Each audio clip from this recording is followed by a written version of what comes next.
Pour ce nouveau numéro, nous allons nous intéresser aux risques naturels à Mayotte, cet archipel français de l'océan Indien de 376 km² et qui compte un peu plus de 250 000 habitants, est en proie à plusieurs risques naturels. Avec moi pour en discuter, j'ai le plaisir de recevoir Frédéric Mortier, délégué interministériel aux risques majeurs outre-mer, et Pierre Thinard, modélisateur catastrophes naturelles. Bonjour messieurs.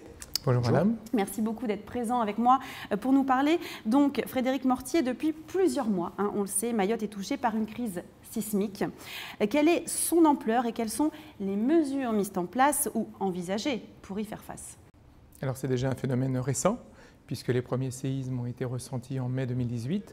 Et on sait maintenant, grâce au dispositif que l'État a mis en place d'observation et de suivi de ce phénomène, qu'il est lié en fait à l'émergence d'un volcan sous-marin au large de Mayotte. Donc en termes de mesures, ce qui est essentiel, c'est bien sûr d'observer le phénomène pour le comprendre et puis de se préparer à des aléas, notamment en termes de sécurité civile. D'accord. Pierre Thinard, le risque sismique à Mayotte était-il perçu comme tel avant cette crise?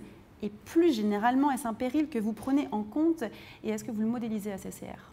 Alors effectivement, nous avions conscience du risque sismique à Mayotte, puisqu'il y a notamment un zonage réglementaire auquel Mayotte est soumis. Maintenant, effectivement, on avait peut-être un petit peu sous-estimé l'ampleur des séismes qu'il pouvait y avoir, mais là, on est face à un événement tout à fait exceptionnel. Donc on va un peu mettre à jour notre vision du phénomène. Et plus généralement, effectivement, à CCR, nous modélisons le risque sismique. C'est dans le cadre d'un partenariat, notamment avec le BRGM depuis 2014. Et puis aussi, ça a fait l'objet d'une thèse avec l'Université de Lorraine pour un générateur stochastique de séisme. Et quels sont les impacts potentiels du risque sismique en termes de dommages à Mayotte, comme sur d'autres territoires d'ailleurs exposés en France? Oui, alors les dommages, que ce soit à Mayotte ou sur d'autres territoires, effectivement, c'est des dommages aux bâtiments, au-delà de l'aspect gestion de crise et puis les populations à mettre en sauvegarde. Sur les dommages aux bâtiments, ça va être fonction de l'intensité du séisme et de sa localisation. Après, nous, on a un modèle qui nous permet d'estimer l'impact en fonction de toutes les caractéristiques du séisme. Et encore une fois, on va mettre à jour cette vision sur Mayotte.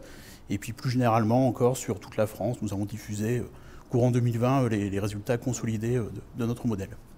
Un cas particulier à Mayotte, c'est qu'en fait, le bâti, qui doit vraiment faire l'objet de toutes les attentions, a absorbé de très nombreux séismes. Depuis mai 2018, c'est en fait un phénomène de séisme à répétition. On a vu récemment, encore en 2019, dans l'Hexagone, des phénomènes sismiques qui sont manifestés par des effondrements de bâtis.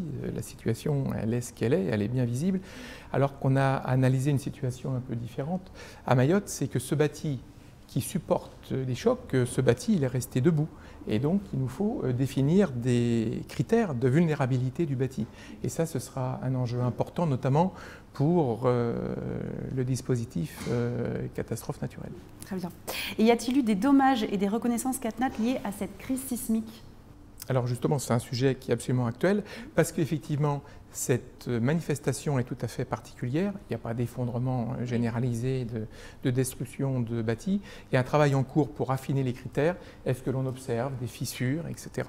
C'est lié au phénomène sismique ou c'est lié à des phénomènes liés à la nature même de la construction des matériaux.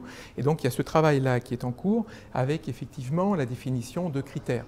Et effectivement, l'objectif, c'est de pouvoir aller vers une indemnisation dans le cadre du régime CatNat.